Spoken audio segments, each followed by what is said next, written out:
जी नाज़रीन, breaking news असां share कंदासीं। स्ट्रीट क्राइम वॾो मसइलो आहे। हाणे ॾोहनि में घटिताई आई आहे, इहो चवणु आहे AIG जावेद आलम ओढो जो। अवांखे अपडेट कयूं पिया। ब्रेकिंग न्यूज़ आहे। AIG जावेद आलम ओढो जो चवणु आहे त स्ट्रीट क्राइम वॾो मसइलो आहे, पर हाणे ॾोहनि में घटिताई आई आहे। पहिरियां कराची ॾोहनि लाइ फेवरेट हो, पर हाणे नाहे। ॾोह ख़तमु करे सुख जो साह खणंदासीं। कराची में 15 पुलिस खे वधीक बहितर करण जी ज़रूरत आहे। अवांखे अपडेट कयूं पिया। ब्रेकिंग न्यूज़ आहे। AIG जो चवणु आहे त मंशियात जो विकिरो बि वॾो मसइलो आहे। गैर मुल्कनि ख़िलाफ़ ऑपरेशन जारी आहे। ख़बर असां शेयर कयूं पिया। कराची मां AIG Javed Alam ओढो press conference कई आहे। अहलकारनि खे सर्टिफिकेट ऐं इनाम ॾिना। स्ट्रीट क्राइम वॾो मसइलो आहे। हाणे ॾोहनि में घटिताई आई आहे। पहिरियां कराची ॾोहनि जे लाइ फेवरेट शहर हो, पर हाणे नाहे।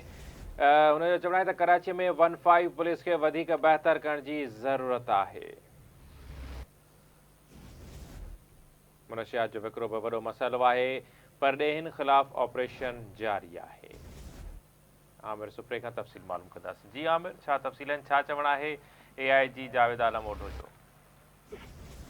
जी बिल्कुल, अली रज़ा कराची में कराची के सरबराह जावेद आलम ओढो अज प्रेस कॉन्फ्रेंस कंदे चयो आहे त कराची में पुलिस एक्टिव थी वही है। गुज़िरियल साल का इन साल जी ॾोहनि में आहे उहा इंतहाई कमी आई है। जावेद आलम ओढो जो चवणु आहे त गुज़िरियल साल रोज़ानो के बुनियाद ते 250 रोज़ानी फुरियूं दाड़ा तोड़े ॾोह थींदा, पर हींअर 150 ते अची पहुती है।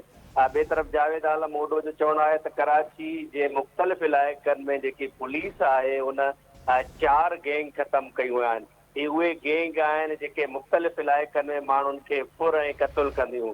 जावेद आलम ओढो जो चवणु आहे त कराची साइड वारे इलाइक़े में गुज़िरियल कुझु महीना पहिरियां हिकिड़े वापारी खां 1 करोड़ 35 लख फुर कंदड़ जेके जवाबदार हुया उहे फायरिंग कंदे उन्हनि 2 माण्हुनि खे क़त्ल कयो, जंहिंजा जवाबदार हिकिड़ो मारियो वियो आहे, ॿियो ज़ख़्मी हालत में गिरफ़्तार कयो वियो आहे। जावेद आलम ओढो इहो बि चयो आहे त मलीर वारे इलाइक़े में जेकी वाइट किरोला गैंग कमु करे रही, जंहिं औरत खे बि फायरिंग करे क़त्ल कयो वियो, उनखे बि मारियो वियो आहे। जावेद आलम ओढो जो इहो ई चवणु आहे त कोरंगी वारे इलाइक़े में कुझु ॾींहं पहिरियां हिकिड़ी वॾी गैंग हुई, जंहिंजा 2 जेके फोरू हुया उहे मारिया विया आहिनि। उहे फोरू कराची पाकिस्तान रेंजर्स जे नौजवान जे क़त्ल पुलिस ऐं ॿियनि जेके वॾनि ॾोहनि में घुर्बल हुआ। हिन इहा दावा कई आहे त उन खां पोइ कराची जे कोरंगी वारे इलाइक़े ॾोहनि ते जेकी आहे घटिताई आहे।